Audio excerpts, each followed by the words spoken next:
And let's talk a little bit about Ace, because I met you once over at the Ace Networks. That's the last time I saw you, and the only time that I actually ever physically met you.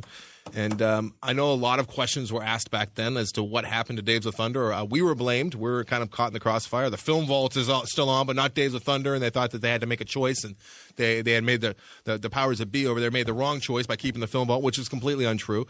I heard you were missing in action. I heard you just stopped showing up, and a lot of people, they want to know. Oh, that's silly. People are going to be listening. Here's what I'll say. Well, first of all, she said I thought we were going to have a conversation about the man, Adam Carolla. The greatest thing you can ever do. Well, you know what I think he really has not done, though, for all the stuff that he got, the left turn signal and the things that we've heard, what it's like to be in an airplane, so on. One of his great things is his story of how, I know that's another thing he loves to ask people. Tell me your story. Well, how'd you get to where you are? His story of how he got to where he is a fascinating one. Yeah. He sets himself. He basically turns the hourglass over and says, when the dust or the sand runs out of this, and I turn 30, my dreams of show business are hereby done. In the meantime, he's swinging a hammer, all the stuff that you've always heard him talk about. But he happens to, serendipity puts him with Kimmel, who he didn't want to train for a K-Rock fighting promotional thing, some silly little event they were having. Morning show. And he said, I got stuck with this Kimmel guy, the sports guy. Yeah. And he didn't like it, but then they hit it off. And really, within days, literally, he goes on and does Bircham before he turns 30, and then, of course, launches himself into his radio career and beyond. But anyway, so it's a great story. But it's the whole where did that come from? But it's the whole Malcolm Gladwell thing. Because I thought you were going to ask it, and we're talking about things. No. I've heard that story because I worked on Loveline. But it's a fascinating yarn. But you put yourself in that position. I mean, yes, he got lucky with meeting Kimmel, and that was very fortunate. But what happened to Days of Thunder? That's what I was asking. If he hadn't had the chops to do all the comedy, it would have been all for naught. Kimmel would have been like, "What do you got?" It's like, "I'm not funny." So it would have been story over. But the fact is, he had worked so hard at whatever was Acme or Ground. That's what happened with Days of Thunder. They're like, "Hey, so what kind of show are you going to do?" I'll say, "I'll show you," and I did, and they're like, "Oh, that's it." Well, please, no, that's not what happened at all. From our studio, ASA&P. I thought you were going to say that's what happened with Dave Lynch. He had a little while to try and do David Lynch. Not David Lynch. Was David Lynch Mike Lynch's father? That's exactly. I didn't realize. I had no idea. How about that? It's the second week in a row that I fucked up. Here's what happened. As I recall, it really was. This is now a little more than a year ago, and I was. I could tell this tale repeatedly, and because I was arguing about it with one Mr. Louise, who was the kingpin or whatever he was. You're out of your element, Donnie. He was the executive producer over there. I guess that's what he was, right? He was the boss. He was executive producer. He told us he wanted. We said we want to do as many shows as possible. He would scream, "I am the law." Is what he would do, basically. So we wanted to do the show. As it happened, I was working at the Kimmel Show. Right. Last autumn, this was. I was working at the Kimmel Show. Then I also got staffed on Norm Macdonald's sports show pilot. And then I was also working at the NFL. I just started at the NFL. Literally 3 jobs, wall-to-wall work. Feeney was working on his own pages as well as a pilot. Dave Feeney was the other host at Anderson. Yes, David Feeney, very funny. Not David guy. Lynch. Okay. No, not. David Feeney, the straw that stirred the drink at Days of Thunder, very funny with everything he would come up with, and a hired gun that Hollywood is after.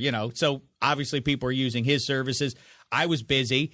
And in spite of that, we were doing everything we could to still make the show happen. And then we would find out, well, you can't do it on Saturday because of the car cast, and your window is this 45-minute period on Saturday morning, or you could try. So we were really, with our producer, Jacuzzi Pete, we were doing anything we could. Literally a stone's throw from here in Culver City. I remember Jacuzzi Pete picked us up in a minivan one day, and on our respective lunch hours, we drove around and recorded a podcast. We were doing anything we could to make our noise. Can I just say? Yeah. Your finest hour. The minivan. The minivan episode, my favorite episode. Oh, thanks. Yeah, we like to take I heard every episode of Days of Thunder. That's not an exaggeration. That's very nice. Thank you. I missed Singleton and Doubleton and Blaster Girl and all of them. I thought it was, I legitimately think that, and with all due respect, and I hope it doesn't offend anybody, but, about any of the other stuff I've done, but Days of Thunder, certainly the funniest thing I've ever done, I think. And not because of me, because of David I can say Feeney. that easily, yeah. David Feeney was well, far and away. Yeah, he was exceptional. He was really very funny. Your passion project. It was great. Yes. We toyed with that being the name of the show, in fact, the Dave Dameshek Passion Project. But Brian wanted to call this show Perfection at one point. He really I did because I think it sets you up so much against the listeners or audience's expectations. And you're like, oh, this is the such and such project, or this is the such and such experiment. It's like, fuck it, we are the Film Vault Perfection, where we can't. It's not going to get any better than this. Get ready for perfection, folks. I like that. So just as a term. Then the Wheeze, as all this that we're trying to get. Listen, the Wheeze, we're doing our best to get these shows out, and the premise for us was always, we don't care if we get paid at all. We're not looking for money out of this. What would be great is if money is, it was for fun. It really was for pleasure. And we said, listen, if there's $100 and we could go out for sushi once a week, that would justify the time away from our families and everything. But fine. But we're not asking for any money. At the same time, then the we started it. You got to sign your contract. And we said, what the contract?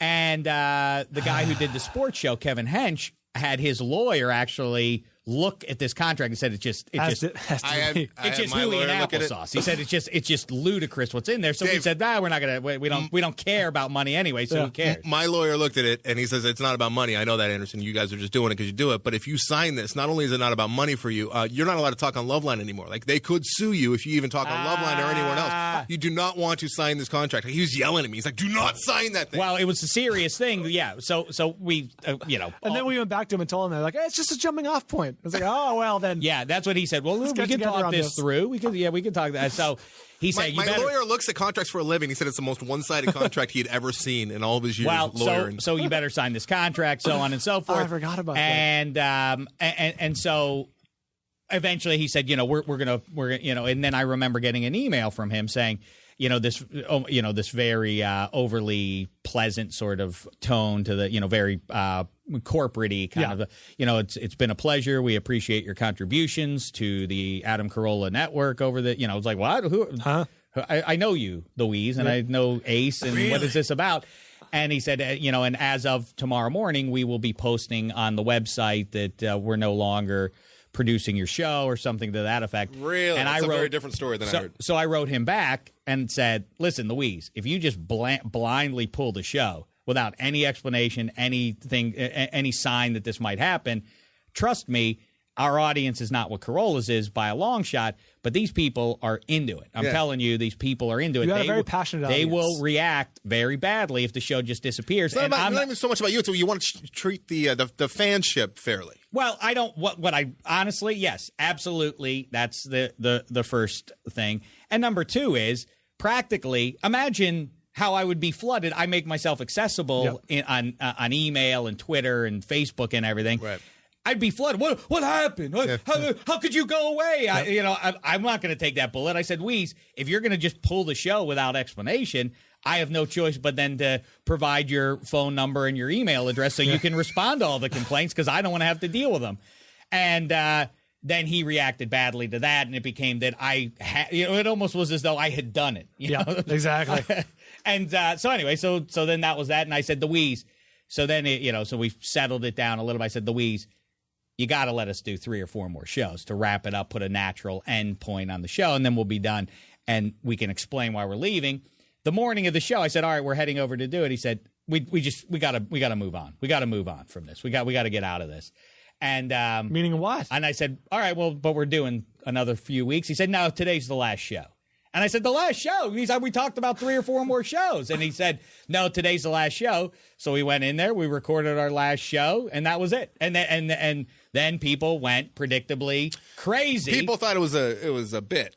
People didn't believe it. They didn't believe that you guys were actually doing it. Well, people, I started getting the emails, what happened, this and that. I never threw anybody under the bus. I just said, wasn't our decision. It doesn't sound like you know the full story. I don't think anyone will ever know the full story, but it's a nice little behind the curtain of what actually happens and how these things go down. Yeah. And what I heard, what I was told to my face, I won't name the source, but I heard that you were next to impossible to get a hold of, and you hadn't showed up in 3 weeks to do a show, and it was just too erratic, and they just couldn't continue to put their weight behind a show that was not true. Producing. Why can't it all be true? Here's the part that's true about that. Yes, we were doing our best to do shows. We were in a tough patch of knocking them out. We were doing shows literally in a car to fulfill the weekly hit and so on. But then when it got to be that we couldn't use the mobile microphone, we don't have those this week. Somebody is using them for the CarCast or whatever. We couldn't use them for anything. So we literally were incapable of recording shows. I heard I was but the thing that is true is I did not respond to the Wheeze very often because it was ridiculous. It was the same thing. When are you going to sign this contract? We really got to meet about what am I going to say? I have no update for you. We're never signing that dumb contract. That's the end of that. That's kind of what happened. But I heard very that similar. This can all I've heard about is that I'm incorrigible, that I'm petulant, that I don't show up. I screamed I got in a screaming match with the Wheeze, or I screamed in his face or threatened him. None of it true. None of it true. That's your normal manner of speaking. It was yes, I'm somebody who enjoys physical confrontation or even verbal ones. I just like to reiterate. I know that you're the same way, and Brian and I are the same way. We have no misgivings or hard feelings about the Ace Network. We thank the Ace Network for our existing audience. We would not have this audience if it was not for that.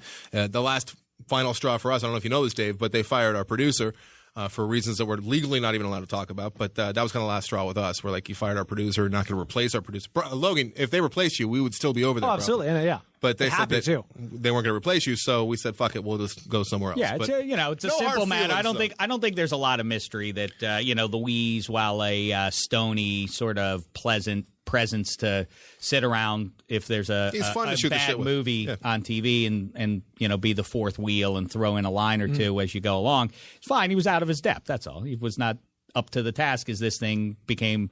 Emerged as a colossus. He just wasn't up to running a relatively profitable, a potentially profitable business. Neither was Logan. That's why he was fired. Yeah.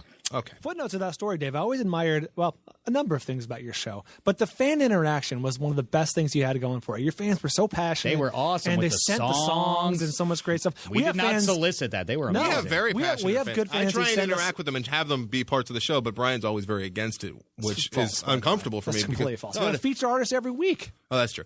But like with our sniff tracks, with the Human Centipede, I wanted more people on the phone being a part of this. Why don't you bring some? We would bring fans in periodically. Oh, I don't want to see them. I don't want to see them. We went to the farmer's market. The scary tattooed guy, tattooed Peter, whatever his name was, tattooed Terry, whatever his name was.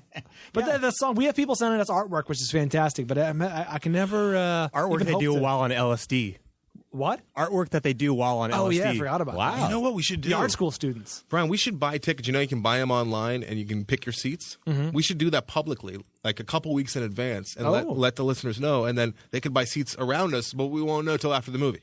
Wow. And then we talk to them after the movie. That's a fun idea. Let's do that. Let's do it. Yeah. Where do you want to go?